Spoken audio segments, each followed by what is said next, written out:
Salut Calicius, Salut Galicon, comment vas-tu? ça va bien et toi? Bah toujours, toujours. Super. Donc on est là aujourd'hui pour une interview Ouais.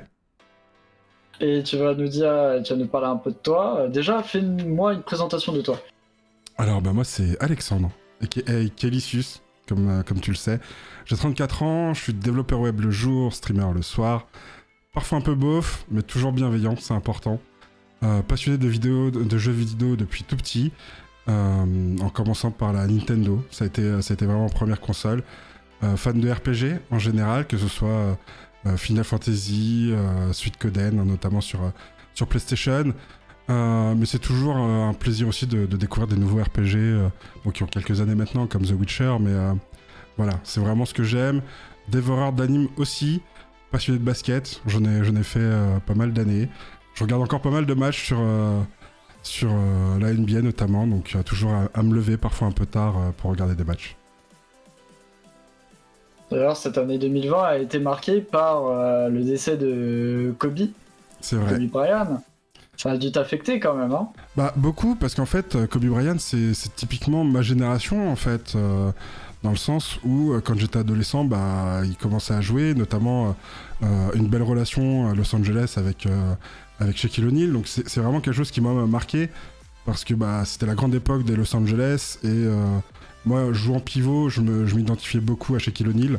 Je regardais ces trucs même si bon rien à voir en termes de niveau, mais effectivement, Kobe, le monstre des années, de ces années-là, donc qui avait encore un très bon niveau jusqu'à quelques années quand il a fini sa carrière.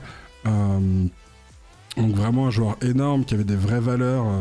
Donc c'est vraiment quelque chose qui m'a marqué effectivement. D'accord.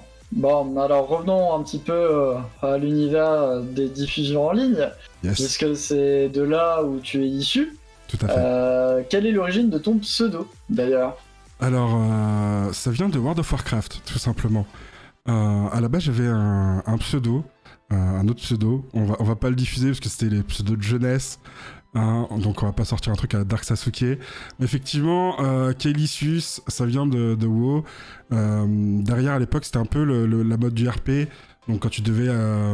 quand tu voulais rejoindre une guilde, etc., tu devais avoir une petite histoire, un petit background. Et en fait, à la base, Kaelicius, c'est Alexander Lifael Kaelis, qui derrière le background, en gros, a le titre de Kaelicius, parce qu'il a gagné, en fait, c'est le vainqueur, c'est le dernier survivant d'une purge familiale sur plusieurs générations. Donc voilà, Kaelicius, ça vient de là, ça vient de World of Warcraft. D'accord. Alors, qu'est-ce que tu cherches à faire vivre aux spectateurs? À la base, c'est vraiment un moment d'échange et de détente. J'adore bavarder, faire de nouvelles rencontres, et le stream, c'est exactement ça. Quand tu lances, tu sais pas qui tu vas croiser, tu sais pas comment vont se dérouler les choses, et c'est là où tu as l'opportunité de créer des liens, en fait. Les gens viennent, se détendent, et du coup, ce que j'essaie de faire vivre aux gens, c'est vraiment un moment de détente qui puissent soit découvrir un jeu, notamment sur les indés manches, où j'adore promouvoir des jeux indés, ou tout simplement venir s'aérer l'esprit et bavarder, parler de tout et rien. C'est vraiment mes deux axes que j'aime, et c'est ce que je cherche à faire vivre aux spectateurs qui viennent sur la chaîne. D'accord. Et quels sont les meilleurs moments que tu as passés? Il y en a eu beaucoup, en fait, de très bons moments. Euh, c'est souvent sur des radios KL où effectivement c'est des moments où on parle un peu plus. Il y a parfois des sujets un peu what the fuck qui font beaucoup rire. Des choses qui sont un peu private joke, comme l'histoire du pommeau de douche, où à un moment je disais ouais, quand je suis fatigué que je prends ma douche, je mets le pommeau de douche en haut et je reste en dessous et tout. Et finalement c'est parti complètement what the fuck parce que effectivement, tu sais que le chat est parfois cruel et a un esprit déplacé. Donc effectivement, le pommeau de douche, c'est parti dans un truc what the fuck. Et c'est un peu ça que j'aime, et c'est des bons moments qui m'ont fait passer ça. Je me souviens aussi d'une fois où il y a un gros streamer qui est plutôt un YouTuber sur Gibzy qui m'a raid avec 300 viewers au moment où parce qu'en fait, il voulait tout simplement faire un blind test. Et à l'époque, je me rappelle parce qu'on était quoi? On était une vingtaine en stream. Donc quand tu lances une musique, t'as quoi? T'as 5-6 personnes qui vont répondre parce qu'ils ont à peu près la réponse ou ils s'en doutent un petit peu. Et là, tu te retrouves à gérer 50 réponses à la seconde. Et tu fais, attends, what the fuck, faut que je rescrolle et tout, machin. Et c'était un super moment parce qu'au final, il a été vachement chill et bienveillant. Sa communauté a été vachement aussi chill et bienveillante. On a bien rigolé. Donc, c'est plein de petits moments comme ça, plein de délires au fil du temps. Et parfois, des gros événements qui viennent de façon tout à fait inattendue. C'est super. En tout cas, Carrément. ça a dû être un moment très, très beau et très unique. Clairement, ça a été vraiment sympa. Parce que c'est même la première fois où on avait fini à peu près à 80-90 personnes encore à 6h du matin. Donc, Oh la vache. grosse nuit, Ouais. effectivement, ce jour-là. Waouh. Et quels sont tes meilleurs jeux? Les meilleurs jeux que tu as diffusés? Alors, il y en a plusieurs, mais je vais surtout te parler de jeux indépendants. Parce qu'en vrai, c'est vraiment ma cam, les jeux indépendants. Mhm. Notamment Firewatch, pour l'ambiance globale que ça génère. L'histoire qui est mise en avant.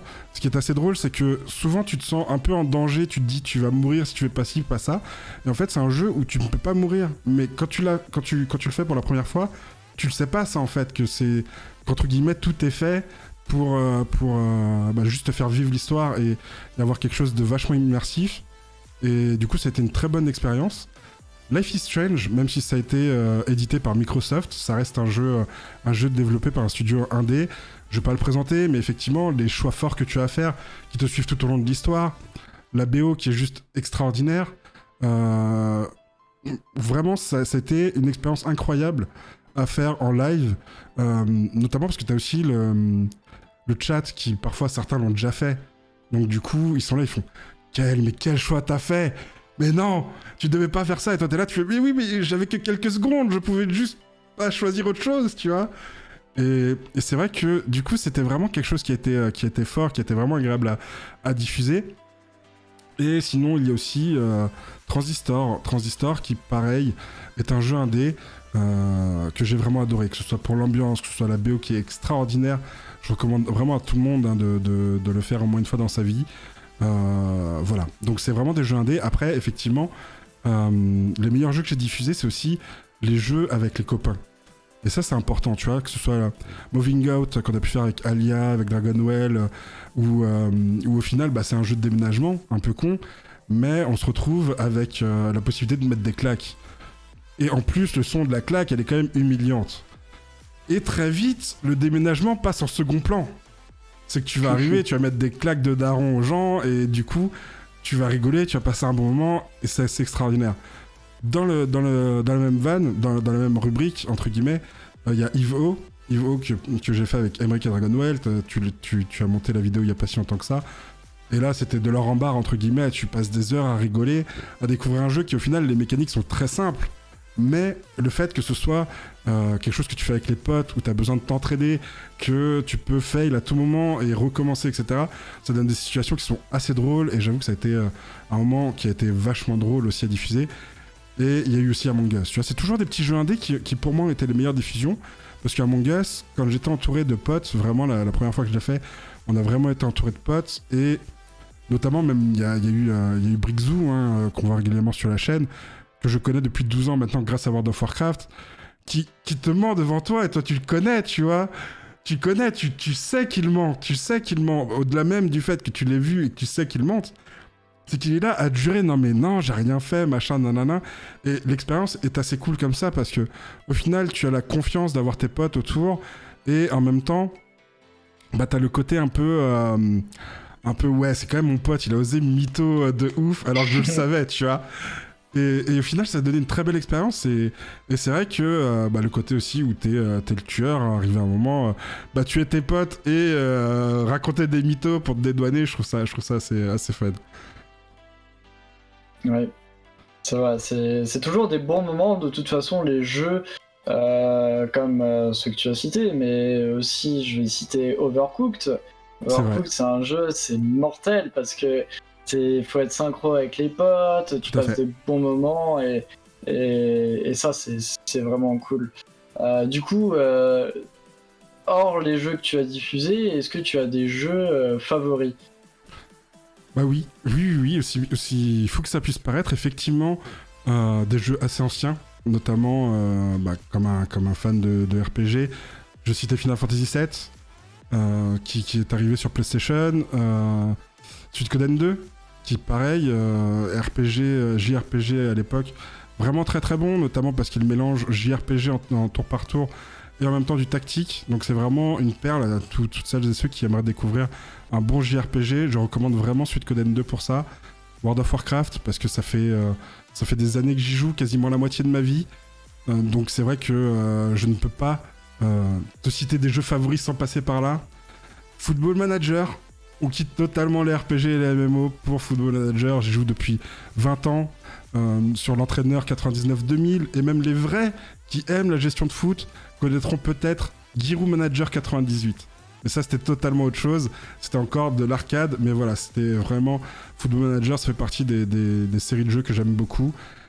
Transistor, qui vraiment m'a marqué dans son gameplay, dans sa musique, dans son ambiance. Overwatch, pour l'ambiance qu'il y a générale de ce FPS-là, qui change un peu. Parce que c'est vrai que j'ai arrêté les FPS à Call of Duty 2, qui était très bon. Les autres étaient vraiment un peu en dessous.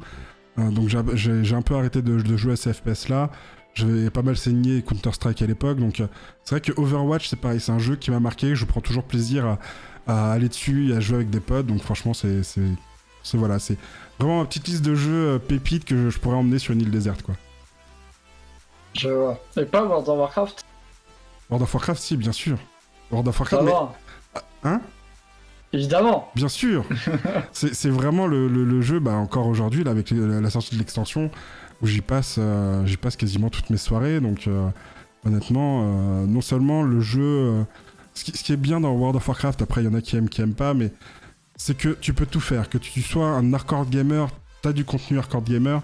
Si t'es quelqu'un qui aime collectionner, tu peux aller dans d'anciens donjons et raids et aller chercher des montures, des familiers, etc.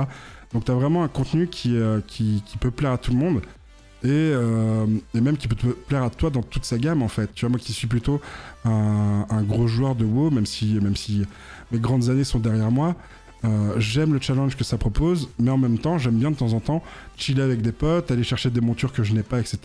Donc ouais, effectivement, c'est un jeu sur lequel j'ai perdu et je perds encore beaucoup de temps. Et selon toi, qu'est-ce qui fait un bon streamer? Alors, c'est vrai que moi, quand j'ai voulu commencer à streamer, j'ai été voir 50-60 petits streamers pour justement savoir un peu ce que je pouvais faire, comment je voulais animer les choses, etc. Avoir des idées aussi. Notamment, c'est vrai que j'ai pas voulu copier les gros streamers parce qu'on a tendance à regarder ça. Et c'est vrai que ça fait partie des conseils qu'on te donne au départ. Va voir des gros streamers, va prendre ce qui marche, etc. Moi, je me suis dit, je suis un petit poisson dans une flaque d'eau, donc je vais regarder les gens qui sont dans une flaque d'eau, qui sont petits poissons, mais qui ont la passion, qui ont l'envie de partager, etc. Et en me nourrissant de ça, pour moi, ce qui fait un bon streamer, c'est l'humeur de la personne et l'énergie qu'elle dégage. Genre vraiment avoir un bon mood, etc. Et quelqu'un de bonne humeur, ça se sent tout de suite. Tu as quelqu'un qui sourit, qui est avenant, qui est bienveillant, etc. Donc je dirais en premier vraiment l'humeur et l'énergie qui est donnée. Après, en deux, je mettrais la qualité de l'animation et la discussion. C'est vrai qu'il y en a qui aiment tryharder et montrer du gameplay. Ça fait aussi d'eux des bons streamers, mais à partir du moment où moi j'estime qu'un stream c'est une émission, pour moi il faut de l'animation ou de la discussion. Donc pour moi c'est vraiment ce qui fait un bon streamer. C'est quelqu'un qui est capable de soit animer ce qu'il fait, donc ça, même en tryhardant, tu peux commenter ta partie, tu peux donner des conseils, etc. Ou de la discussion, typiquement si tu fais un jeu de chill, tu vas discuter de tout et de rien, et tu vas pouvoir peut-être parfois donner des conseils, etc. Et c'est le bagou, c'est quelque chose que je trouve vraiment important pour moi quand on stream. Un bon streamer aussi, je pense qu'il faut avoir une capacité de voir son chemin et de proposer quelque chose de cohérent. Je m'explique, dans le sens où que tu aies envie de monter ou pas, faut pas que ta chaîne, entre guillemets, ça soit le cirque Pinder, tu vois. Faut pas qu'à un moment t'aies un spectacle de tigre, à un moment t'aies un unijambiste qui tente un jongle, un clown, machin. Autant il faut pas s'enfermer dans un format, autant si tu fais de tout sans forcément avoir une vision globale derrière de où est-ce que tu veux emmener les gens, les gens peuvent se lasser un petit peu, tu vois. Donc pour moi, un bon streamer, c'est quelqu'un qui effectivement soit va rester un peu sur un même jeu et faire des émissions, etc. Soit effectivement, je dis peut-être une connerie, mais quelqu'un qui aime les jeux rétro va réussir à avoir une vraie expertise là-dessus, va savoir emmener les gens dans son délire, dans sa passion. Et c'est en ça être cohérent, tu vois, c'est que si, j'en sais rien, un jour tu fais du Just Dance, de l'autre tu joues à Age of Empires, machin, etc., bah tu peux perdre les gens parce qu'au final, il y a... les gens vont peut-être avoir du mal à s'accrocher au final. Je sais pas comment expliquer ça, mais autant les gens, ils restent sur un stream parce que la personnalité, mais il y a aussi le genre du jeu vidéo qui fait beaucoup. Donc c'est vrai que si tu sais avoir ton chemin et proposer toujours quelque chose de cohérent, même si tu fais des émissions qui peuvent sortir du cadre, etc., bah, je trouve que ça te fait de toi un bon streamer. Après, je dirais la droiture et l'honnêteté. C'est dans tous les cas, dans tes relations, etc., c'est vraiment réussir à être honnête avec ce que tu fais, ce que tu dis, ne pas trop parler dans le dos des gens, etc., parce que tout se sait. Et c'est ça aussi qui, pour moi, fait un bon streamer. C'est vraiment quelqu'un qui, entre guillemets, humainement, tu peux lui faire confiance aussi. Ça peut être pour pas mal de choses, mais après ce serait vraiment trop long de tout expliquer, mais voilà, pour moi c'est quelque chose qui est important. Et enfin, quelque chose qui est non négligeable, parce que effectivement c'est vraiment la base du stream, c'est la technique et le matériel. Savoir un son de qualité qui va pas grésiller, qui va pas faire des pops dégueulasses, etc. Autant un spectateur, entre guillemets, va pas t'en vouloir si ça lag un petit peu, si ça te pixelise un petit peu, etc. Autant si ton son fait mal aux oreilles, bah ça va pas être bon. Donc c'est vrai que pour moi un bon streamer c'est quand même quelqu'un qui va faire des choix, peu importe son budget, hein. Il y en a qui ont beaucoup de budget qui pourront acheter le meilleur matériel possible de suite, d'autres qui auront un petit budget qui pourront pas investir partout, mais au moins quelqu'un qui va réfléchir du coup au matériel qu'il lui faut. Parce que c'est vrai qu'on entend souvent, oui, il faut un stream deck, oui, il faut une bonne lumière, il faut un fond vert, etc. Moi, je trouve que déjà, si t'as un bon micro et que globalement, la fraîcheur de l'image globale, etc., suit, bah déjà, t'as un pack bon streamer, quoi. Parce que effectivement, on en voit des streams où la personne, bah, dès que le micro va siffler tout le temps, ou que tu vas entendre le bruit du ventilateur, etc., de l'ordinateur, bah tu vas pas rester. Et pour moi, c'est typiquement ce qui va faire un bon stream et un bon streamer aussi, quoi. Et du coup, tu peux me citer quelques streamers que tu suis ? Ouais, bah y en a pas mal. Je vais séparer un peu les streamers connus des streamers un peu moins connus qui sont plus un peu proches de moi. Mais dans les streamers connus, il y a MrMV.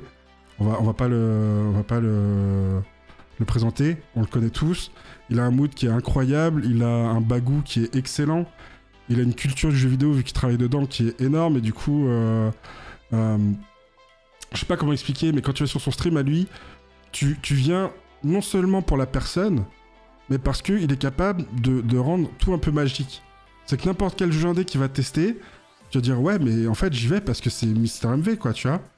Tu vois que il est là et c'est ce que j'aime beaucoup. Pareil, dans la même veine, il y a Ponce Fleur, on va pas le présenter non plus, mais j'aime beaucoup l'humour qu'il a, l'énergie qu'il a, qui est assez incroyable. Il a un vrai côté clown dans ses blagues et j'aime beaucoup. Il a vraiment step up dans les Ponce la nuit, par exemple. Celui qu'il a fait avec Samuel Etienne était incroyable en termes d'ambiance et d'esprit. Et c'est ce que j'aime chez lui, tu vois, c'est que autant il a une façon de raconter ce qui lui arrive au quotidien, un peu comme Jiraya, qui était le boss à ce niveau-là il y a quelques temps. Lui, il raconte les choses incroyables. Quand il joue à des jeux vidéo, c'est intéressant parce qu'il y a toujours des sujets, etc. Mais à côté de ça, c'est Ponce la nuit. Il est pertinent et il y a une autre ambiance vraiment qui se dégage et j'aime beaucoup ce format-là. Ensuite, je dirais Domingo. Pareil, je fais pas dans l'original, mais c'est quand même un streamer qui réussit tout ce qu'il entreprend. Peut-être le streamer pour moi aux compétences les plus larges, on pourrait dire Zerator parce qu'il a monté des boîtes, il a fait des jeux vidéo, etc. Pareil, c'est quelqu'un que j'aime beaucoup, mais Domingo, le fait qu'il soit passé en radio, je trouve qu'il a vraiment changé sa façon d'être en stream et de présenter. On le voit notamment sur Popcorn, où il a des épaules, il a pris des épaules, et tu sens qu'il est capable d'animer, qu'il est posé, qu'il est machin, et au final, il sait jouer son jeu sans surjouer, et tu le reconnais direct, en fait, tu sais que c'est Domingo. Et ça, j'aime beaucoup. Et enfin, une dernière personne connue, je dirais Tonton. Tonton, parce que même s'il faisait beaucoup de WoW, et c'est pour ça que j'ai suivi au départ, c'est quelqu'un qui, avec passion et son énergie, sa folie même, je pourrais dire, parce que c'est quelqu'un qui, vraiment, il stream debout, il bouge beaucoup, il a un sourire, il a une joie, il a une bienveillance, et c'est ça que j'aime en stream, en fait, c'est ça que j'ai envie de voir, tu vois. Et pareil, du coup, dans la même veine, mais dans les petits bros du stream, j'ai envie de dire, y a Paplap, qui pour moi est un vrai bon streamer, parce qu'il est habile dans tous les domaines, il a investi dans du matos, donc du coup, son stream, il est ultra propre, il est drôle, c'est un peu le grand frère du groupe, parce que voilà, hein, il est quand même plus âgé que nous, hein, Paplap, si tu nous regardes. Il y a Nespose que j'aime beaucoup, parce que ça fait des années qu'on se suit et qu'on est potes. Il sait faire du tryhard chill, et ça aussi, c'est quelque chose que j'aime beaucoup, c'est que voir quelqu'un qui est capable de se concentrer, de se focus, mais en même temps de te faire passer un bon moment, et pas juste te dire ouais, non, mais ok, c'est encore un énième mec qui est tryhard, machin, et qui ferme sa gueule en live. Non, il est capable de discuter, de te faire passer un bon moment, et c'est ce que j'aime beaucoup. Et enfin, Notre Crew TV, parce que, pareil, je l'ai connu sur une époque où j'étais sur WoW, Overwatch, donc à mes débuts du stream, et c'est vraiment quelqu'un que j'apprécie humainement, et qui, pareil, du coup, a une énergie posée, a quand même un background perso qui est sympa, donc voilà, il dégage ça, en fait, il dégage une certaine sérénité dans ce qu'il fait. Et vraiment, c'est des streamers, en tout cas des petits streamers, sur lesquels je peux passer des heures et me perdre dessus sans aucun problème, quoi. Très intéressant. Évidemment, on se doute que tu cites pas tout le monde. Bien sûr. Parce que, évidemment, c'est très compliqué de citer tout le monde. C'est ça. Les gens qui regardent aujourd'hui et qui ne sont pas cités et qui auraient dû être cités... qui ne s'inquiètent pas, ça ne veut pas dire que vous n'êtes pas estimé, c'est juste qu'il y a énormément de monde aujourd'hui et que c'est compliqué de citer tout le monde. Bah, c'est vrai que c'est ça, c'est qu'au final il y a beaucoup de bons streamers, il y a beaucoup de petits streamers que j'apprécie également, mais effectivement j'essaie de condenser un peu tout ça et de vraiment ressortir des noms qui ont une particularité dans ce que j'aime dans le stream. Alors, maintenant, on va poser une question un petit peu spéciale. Je pense que tu t'y attends pas. Qu'est-ce que tu penses de la place de la streameuse sur Twitch ? Des streameuses en général, tu veux dire ? Moi, je trouve que déjà, c'est une bonne évolution. Il y en a de plus en plus, et honnêtement, la plupart apportent vraiment quelque chose de différent. Et tu sais, c'est un peu comme dans mon boulot. Mon boulot, je suis développeur web, c'est l'informatique, et c'est un monde essentiellement masculin. Heureusement, des femmes arrivent de plus en plus, parce qu'on arrête de dire oui, le dev c'est de la logique, les femmes n'ont pas de logique, etc. Les gens évoluent, les informaticiens sortent de leur cave, et du coup, on voit des développeuses qui ont déjà du talent, et ça c'est bien de le souligner aussi. Qui apporte quelque chose d'autre, parce que homme-femme, on n'a pas la même façon de réfléchir, etc. Et on apporte un mood différent. Et pour moi, les streameuses, c'est exactement la même chose. C'est que elles apportent leur personnalité, elles apportent leur façon de voir, parfois leur façon de résoudre un problème qui est différent des autres. Et du coup, t'as beaucoup de streameuses qui ont des moods extraordinaires et qui mériteraient d'être mises en avant. Et je trouve ça bien du coup que les femmes arrivent un peu plus comme ça à s'imposer. Je trouve que c'est quand même important. Donc c'est cool. Après, il y a plein de streameuses talentueuses que j'apprécie, que ce soit des streameuses connues comme Magla ou Jill qui ont vraiment réussi à percer, à faire une marque forte pour les femmes, je trouve. Il y en a d'autres, mais effectivement, comme tout, faut que je réduise le prisme, parce que sinon il y aurait des heures et je pourrais te faire une théorie. Mais c'est pareil, tu vois, t'as une streameuse que j'ai découvert qui s'appelle Coquillette, qui typiquement, j'en parlais tout à l'heure sur les jeux rétro, elle ne fait que ça. En tout cas pour le moment, et elle vient de passer partenaire il y a peu. Je la suis depuis quelques mois, et tu sens qu'en fait la personne elle est passionnée par ce qu'elle fait, qu'elle a un mood qui est propre à elle, et qui du coup rend le stream sympa, tu vois, c'est un peu un stream moitié fait à la maison, je vais pas dire à la ZUP parce que c'est pas du tout ça, mais sur quels que soient les jeux, sachant qu'en plus les jeux rétro, c'était un ancien mood entre guillemets du gaming, c'était un mood où t'avais le temps, etc. Moi je prends l'exemple de même Suikoden que j'ai fait il y a pas si longtemps que ça, où tu as des points de sauvegarde qui sont à peu près toutes les heure et demie de jeu. Alors qu'aujourd'hui, on est plus sur des jeux où soit ça sauvegarde automatiquement, soit tu fais une partie d'un quart d'heure, 20 minutes et t'arrêtes. Notamment tout ce qui est Phasmophobia, les choses comme ça, où voilà, la partie va durer 20 minutes, si tu veux en faire une, tu peux, sinon t'arrêtes, etc. Avant, les RPG, non, tu jouais 2-3 heures et après tu sauvegardais. Donc c'est vrai que, notamment sur les RPG, parce qu'elle est orientée RPG, ce qui est d'ailleurs le rétro gaming RPG, c'est vraiment les meilleures heures du RPG. Mais c'est vrai qu'aujourd'hui, par exemple, on n'imaginerait pas un Cyberpunk ou un The Witcher sans sauvegarde, ou un GTA. Tu vois, même s'il y a des sauvegardes, machin, GTA, tu quittes ta partie, tu reviens là où tu étais. Tu vois, t'as quand même des sauvegardes automatiques qui existent, alors que dans le rétro gaming, t'as pas. Donc t'es obligé de gérer plein de moments, entre guillemets, plats, et je trouve qu'elle le fait très bien, avec beaucoup de cœur et tout, donc c'est vraiment une belle expérience. Et après, t'as même des plus petites streameuses que j'apprécie beaucoup, comme Kraoki, Shumifolk, qui pareil, ont leur mood, ont leur énergie, etc. Et c'est pour ça qu'en fait, j'apprécie l'évolution des streameuses sur Twitch, parce que ça apporte vraiment, vraiment beaucoup de choses. Mais voilà, que ce soit des gens que je connais un peu plus personnellement, ou que ce soit des gens plus connus, je trouve que ça apporte vraiment quelque chose, et je trouve ça vraiment intéressant. Mais bon, après, voilà, je vais m'arrêter là, parce que sinon, on va en parler 4 heures des gens que j'aime bien et de pourquoi, donc voilà. Sûr. On va passer à une avant-dernière question. Dis-moi qui tout. me vient. Qu'est-ce que tu penses de Twitch aujourd'hui? Et je pense que on va le faire de façon commencée, Ouais. parce que ça très long aussi. Mais tu as un avis assez rapide et résumé de Twitch aujourd'hui, tout simplement. Alors, je vais vraiment séparer en bon et moins bon. Comme ça, au moins, ça va permettre de condenser un peu. Ce qu'il y a dans le bon, c'est qu'il y a de plus en plus de streams de haute qualité, des radios libres, des émissions comme Popcorn, voire l'émission qu'il y avait sur Among Us, comme Among Us IRL, je crois que c'était, qui était fait par Kameto, où là, ils ont réussi à faire une émission plateau, à avoir un mood un peu différent que de faire du Among Us, entre guillemets, chacun chez soi. Et je trouve que vraiment, il y a un step-up au niveau des streams qui fait que ça pousse quand même les streamers à réfléchir un peu à leur diffusion et pas forcément juste se poser et jouer sur un jeu. Ça diversifie le contenu. Ce qui est bien aussi pour les plus petits streamers, c'est la monétisation de la chaîne. On parle toujours d'argent, mais on sait qu'aujourd'hui, si tu veux faire un stream de qualité, il faut quand même investir dans ton matos.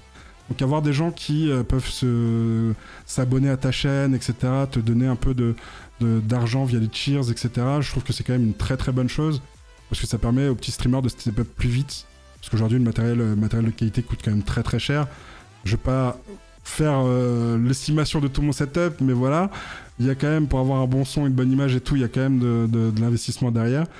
Mais voilà, pour moi, c'est les bons côtés. Après, les moins bons, c'est qu'effectivement, la monétisation qui est arrivée via les affiliés rend quand même les streamers moins coopératifs. Il y a moins de raids, les streamers voient plus les viewers comme des potentiels subs plutôt que des viewers entre guillemets / potes, tu vois. Et c'est un petit mood que je trouve moins bien, dans le sens où c'est ouais, les gars, allez, se B, machin, nanana.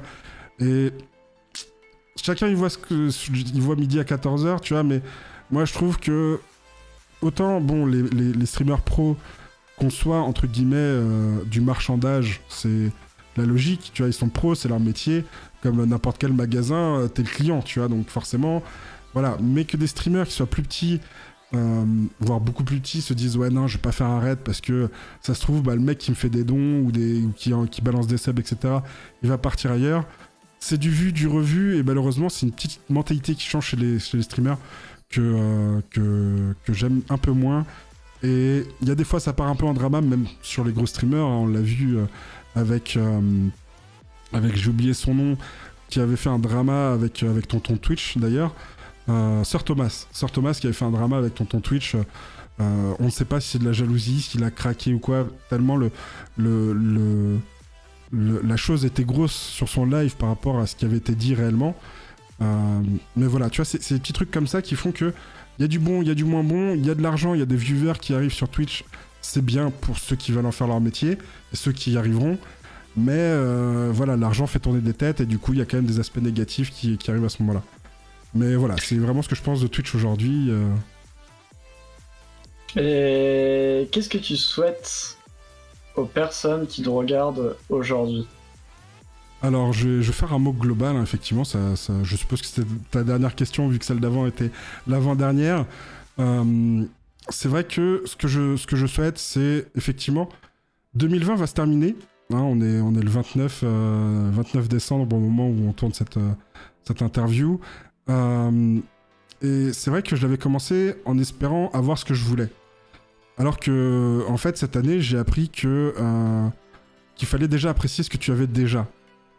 Et en fait, vouloir avancer encore et encore en ayant toujours plus, c'est bien. Mais faut pas oublier déjà la richesse que l'on a. Mais je souhaite vraiment aux gens d'avoir l'optimisme quand même de 2021, malgré la morosité de 2020. De se dire, ok, on va essayer de remonter encore, d'avoir des projets, d'avoir un peu de joie. Je trouve que c'est important. Donc c'est vraiment le dernier message que j'ai envie de dire, c'est que peu importe, la vie c'est un équilibre. Si à un moment il y a un bas, bah, le lendemain ça sera un haut. Donc faut vraiment pas lâcher, faut garder le sourire, faut se donner l'énergie pour réussir dans les projets. Et c'est une fois qu'on a fait du chemin que quand on se retourne, on voit le chemin qu'on a parcouru. Donc faut pas se dire ah c'est dur, j'y arrive pas aujourd'hui. Mais dans 1 mois, 2 mois, 6 mois, 1 an, quand tu auras fini de faire ton projet, tu te diras ah oui, effectivement, j'ai fait des choses. Et c'est vraiment le dernier mot que j'ai envie de dire à tout le monde, c'est garder l'espoir, garder le sourire et avancer toujours, quoi. Merci Calicius. Merci à toi, Glennicon. À la prochaine sur Twitch. Mais bien sûr, à tout bientôt.